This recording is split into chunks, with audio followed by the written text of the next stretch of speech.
तो जय हिंद प्यारे साथियों, welcome back to my YouTube channel Rishabh classes में आपका स्वागत है। आज की इस वीडियो में आपको बताने वाला हूं जो नेवी 2024 का जो बैच है वो आपका जो नोटिफिकेशन है वो वैकेंसी आपकी रिलीज कर दी गई है। आपको ये नोटिफिकेशन में आपको ये देखने को नहीं मिलेगा कि आपकी जो टोटल पोस्ट है वो आपकी कितनी निकली है, ठीक है ना। ये आपको नोटिफिकेशन में नहीं मिलेगा, ठीक है ना। तो मैं आपको अप्रोक्स बता दूंगा कि आपकी जो वैकेंसी है कितनी निकली है और कितनी नहीं मिली है, ठीक है ना। ये सारा मैं आपको बता दूंगा, ठीक है ना। तो अब जो आपका है वो नेवी एसएसआर की भी वैकेंसी आउट हो चुकी है, ठीक है ना। जो आपका नोटिफिकेशन है वो आउट हो चुका है। आपके 13 तारीख से फॉर्म अप्लाई होना स्टार्ट हो जाएंगे और मैं आपको वन बाय वन एसएसआर के बारे में सारा कुछ क्लियर करने वाला हूँ। क्या आपकी एज लिमिट रहने वाली है और क्या आपका पीएफटी रहेगा, कितने आपका स्टेज में आपके सिलेक्शन प्रोसेस रहेगा, सारा कुछ इस वीडियो के माध्यम से मैं आपको क्लियर करने वाला हूँ। सो वीडियो आपको अच्छी लगे तो वीडियो को लाइक करके शेयर करके चैनल को सब्सक्राइब कर लें, जिससे फ्यूचर में आने वाला कोई भी अपडेट आपसे छूटे ना, आपको सबसे पहले मिलता रहे। तो मैं वन बाय वन इसके बारे में आपको सारा कुछ क्लियर करता हूँ, ठीक है ना। और जो इसमें आप कहीं से भी ऑल इंडिया से मेल एंड फीमेल दोनों अप्लाई कर सकते हैं, वो भी अविवाहित यानी कि अनमैरिड लोग, इस अनमैरिड मेल या फीमेल दोनों अप्लाई कर सकते हो, ठीक है ना। वो भी अनमैरिड होनी चाहिए, मैरिड नहीं। मैरिड होंगे तो फॉर्म अप्लाई नहीं होगा, ठीक है ना। इसके बारे में तो आपकी इसमें जो आपकी नेवी एसएसआर के लिए जो आपकी इस पे लिख दे रहा हूँ एसएसआर 02/2024 ये एसएसआर, ठीक है ना। तो एसएसआर के लिए जो आपकी एज लिमिट रहने वाली है वो आपकी, अगर आपका जन्म अगर आपका 1 नवंबर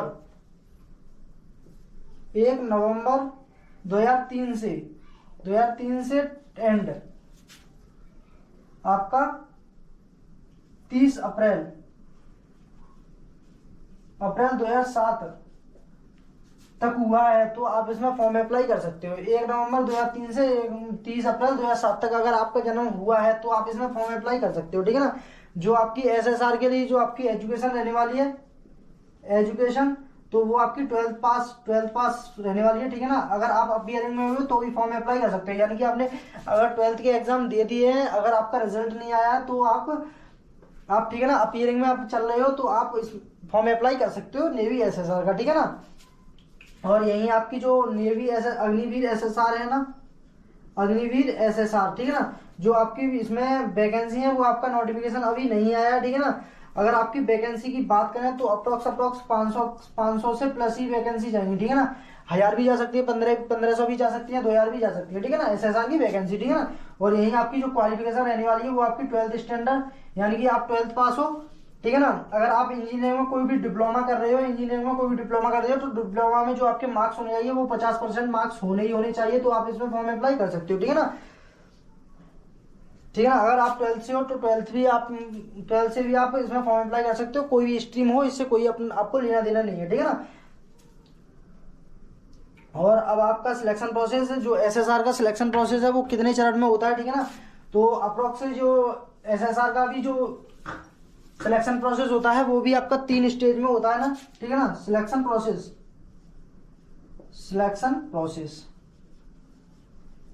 ठीक है ना। तो स्टेज वन में जो आपका होता है वो आपका सीबीटी टेस्ट होता है, यानी कि कंप्यूटर बेस्ड टेस्ट होता है, ठीक है ना। और फिर होता है आपका स्टेज सेकंड में आपका होता है वो होता है आपका पीएफटी यानी कि फिजिकल फिटनेस टेस्ट, ठीक है ना। और फिर होता है आपका डीबी यानी कि डॉक्यूमेंट वेरिफिकेशन, ठीक है ना। पीएफटी के बाद आपका डॉक्यूमेंट वेरिफिकेशन होता है, ठीक है ना। और फिर आपका होता है थर्ड स्टेज में जो आपका होता है वो आपका होता है मेडिकल टेस्ट के बाद आपकी जो होती है वो फाइनल मेरिट लगती है कि किस किस का आपका मेरिट लिस्ट में नाम आया है, किस किस का नहीं आया है। जो आपकी मेरिट ओवरऑल सारे एग्जाम जो फिजिकल एंड जो मेडिकल एंड जो फिजिकल है ना, और जो कंप्यूटर बेस्ड आपका एग्जाम होता है, उसके जो तीनों स्टेजों को मिला के जो आपकी लास्ट में एक फाइनल मेरिट बनती है, उसमें किस किस का नंबर आया है, किस किस का नहीं आया है, ठीक है ना। वो ये 3 चरण में आपका सिलेक्शन प्रोसेस रहता है, ठीक है ना। पहले आता है सीबीटी टेस्ट, यानी कि फिर इसको आप क्वालिफाई करते हो, फिर आपका पीएफटी यानी फिजिकल फिटनेस टेस्ट, फिर आपका आता है मेडिकल, ठीक है ना। अब इसका मैं सिलेबस के बारे में बात करूं तो इसका जो सिलेबस एंड टाइम ड्यूरेशन जितना टाइम दिया जाता है, क्या नेगेटिव मार्किंग रहती है इसमें एसएसआर में, पेपर जो टाइप होता है, पेपर कैसा होता है, जो पेपर होता है वो आपका कौन से मोड में होता है, ठीक है ना। ये सारी मैं आपको ईच एंड एवरीथिंग आपको क्लियर करने वाला हूँ। तो जो आपका सिलेबस रहता है, तो जो सिलेबस रहता है वो आपका मोड ऑफ एग्जाम होता है, मोड ऑफ एग्जाम किस मोड में आपका एग्जाम होता है इसका, तो आपका कंप्यूटर बेस्ड होता है, यानी कि सीबीटी टेस्ट आपका होता है, कंप्यूटर बेस्ड एग्जाम होता है, ठीक है ना। और फिर जो आपको टाइमिंग ड्यूरेशन दिया जाता है, जो आपको इस टेस्ट को करने के लिए तो टाइमिंग दिया जाता है वो आपको 60 मिनट टाइम दिया जाता है, 60 मिनट, ठीक है ना। और जो आपका मीडियम ऑफ एग्जाम जो आपका एग्जाम होता है वो किन किन हिंदी में आता है, कि इंग्लिश में आता है, कि बंगाल में आता है, कि उर्दू में आता है, ठीक है ना। तो आपका जो एग्जाम होता है वो हिंदी एंड इंग्लिश दोनों में ही आता है, Hindi and English, Hindi and English दोनों में आता है, पूछा जाता है। जो आपका एग्जाम टाइप ऑफ एग्जाम क्या होता है, टाइप ऑफ एग्जाम, तो टाइप ऑफ एग्जाम होता है वो आपका होता है ऑनलाइन मोड, ऑब्जेक्टिव में होता है आपका, ऑब्जेक्टिव टाइप क्वेश्चंस होते हैं, मल्टीपल चॉइस क्वेश्चन, उसमें 4 ऑप्शंस दिए जाते हैं, उनमें से कोई भी एक सही उत्तर आपको चुनना होता है, ठीक है ना। और जो आपका नेगेटिव मार्किंग रहती है, नेगेटिव मार्किंग जो वो है, यस आपकी नेगेटिव मार्किंग रहती है, वो आपकी नेगेटिव मार्किंग रहती है 0.25 की, ठीक है ना, यानी कि इसे बोल सकते हैं 1/4, यानी कि आपका एक क्वेश्चन गलत जाता है तो आपका इतना नंबर काटा जाएगा, ठीक है ना। और अब जो है आपका इसमें जो आपके क्वेश्चंस आते हैं, इनमें कौन कौन से आपके सब्जेक्ट होते हैं, कौन कौन सा सब्जेक्ट आपको पूछा जाता है इसमें।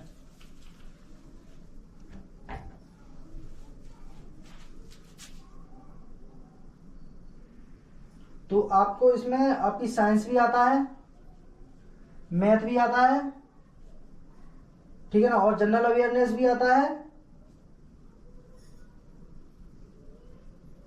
और जीके भी क्वेश्चन देखने को मिलते हैं। ये चारों सेक्शन का होता है वो आपको 100 मार्क्स का क्वेश्चन, वो 100 क्वेश्चन होते हैं, 100 क्वेश्चन में से जो आपको मार्क्स होते हैं वो 100 मार्क्स के ही आपके क्वेश्चन होते हैं, ईच क्वेश्चन 1 नंबर का होता है, ठीक है ना।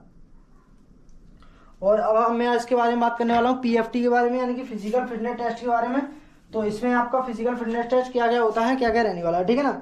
तो आपकी फर्स्ट ऑफ ऑल होती है वो आपकी रनिंग होती है पीएफटी में, पीएफटी, ठीक है ना। तो आपकी रनिंग यानी कि 1.6 किलोमीटर की आपकी रनिंग होती है, यहाँ पे मेल एंड फीमेल दोनों ही आप इसमें अप्लाई कर सकते हैं, मेल एंड फीमेल दोनों ही कैंडिडेट अप्लाई कर सकते हैं, तो दोनों का ही मैं आपको बता रहा हूँ, ठीक है ना। जो आपकी रनिंग रहती है वो आपको टाइमिंग दी जाती है वो 6 मिनट 30 सेकंड की आपकी इसमें टाइमिंग दी जाती है मेल कैंडिडेट के लिए, जो फीमेल के लिए दी जाती है वो 8 मिनट आपको फीमेल के लिए दी जाती है, ठीक है ना। जहाँ पे जो स्क्वाट होती है, मार्कर नहीं चल रहा, स्क्वाट होती है वो आपकी 20 स्क्वाट होती है मेल के लिए और 15 स्क्वाट होती है फीमेल कैंडिडेट के लिए, ठीक है ना। और यहीं पे आपकी वो से बोलते हैं स्क्वाट को बोलते हैं उठक बैठक, ठीक है ना। और जो आपकी पुशअप्स होती हैं, पुशअप वो आपकी मेल के लिए 15 और फीमेल के लिए 10 होती हैं, ठीक है ना। और यहीं आपकी सिटअप्स की बात करें, सिटअप्स, तो यहाँ पे सिटअप्स होती हैं 15 मेल के लिए होती हैं, 10 फीमेल के लिए होती हैं, ठीक है ना। ये आपका सारा फिजिकल रहने वाला है, ये आपका फिजिकल होता है, ठीक है ना। और जो आपकी इसमें भी आपकी जो हाइट मेजरमेंट की जाती है, हाइट तो वो 157 ही सेंटीमीटर मेजर की जाती है, ठीक है ना। यानी कि अगर मेल हो या तो भी आपकी 150 सेंटीमीटर और फीमेल हो कैंडिडेट हो तो भी आपकी 157 ही हाइट होनी चाहिए, ठीक है ना। वो इससे ज्यादा भी हो सकती है तो भी फॉर्म अप्लाई कर सकते हो, इससे कोई इश्यू नहीं है, ठीक है ना, पर इससे कम नहीं। और जो आपका पीएफटी था वो मैंने आपको क्लियर कर दिया, तो मैं आपको एक और बार बता देता हूँ। जो आपका पीएफटी होता है फिजिकल फिटनेस टेस्ट में आपका 1.6 किलोमीटर की आपकी रनिंग होती है, मेल कैंडिडेट को 6 मिनट 30 सेकंड का आपको टाइम दिया जाता है, फीमेल कैंडिडेट को 8 मिनट का टाइम दिया जाता है। स्क्वाट आपकी मेल के लिए 20 होती है और फीमेल के लिए 15 होती है। पुशअप्स जो होती हैं वो आपकी मेल कैंडिडेट के लिए 15 होती हैं और जो फीमेल कैंडिडेट के लिए 10 होती है, ठीक है ना। यहीं आपकी सिटअप्स की बात करें तो 15 मेल के लिए होती है और 10 फीमेल के लिए होती है। यहीं पे आपका जो हाइट मेजरमेंट होता है मेल एंड फीमेल दोनों के लिए ही 157 सेंटीमीटर होता है। अगर आपकी इससे कम है तो आप इसमें फॉर्म अप्लाई मत करिए, ठीक है ना, यही कहना है, ठीक है ना। जो आपका फीस होता है वो ऑल कैंडिडेट के लिए, जो एसएसआर में जो आपकी नेवी एसएसआर में जो आपको ऑल कैंडिडेट के लिए जो फीस होती है ना, ऑल कैंडिडेट के लिए वो आपका फीस होता है वो 649 रुपए, ठीक है ना। वैसे जो आपका चालान होता है वो 550 रुपए होता है, जो 99 रुपए कुछ जीएसटी आपका चार्ज कर लिया जाता है, तो इससे आपके जो चार्ज होता है वो आपका 699 हो जाता है, ठीक है ना। और जो आपका मोड ऑफ पेमेंट है ना वो आपका ऑनलाइन होगा, ठीक है ना। ऑनलाइन जैसे आप फॉर्म अप्लाई करते हो उसी समय जो आपका जो साइबर कैफे वाले से आप फॉर्म भरवाओ या किसी से फॉर्म भरवाओ या आप खुद अपने मोबाइल से भरो, ठीक है ना। तो आपका जो होता है वो आपको ऑनलाइन ही पेमेंट करना पड़ता है, ठीक है ना, ये होता है। जो आपका जो इसके अप्लाई करने की डेट है ना, अप्लाई करने की डेट है वो आपकी 13 मई 2024, ठीक है ना। ये आपकी अप्लाई करने की डेट है, जो आपकी लास्ट डेट रहने वाली है वो आपकी रहने वाली है 27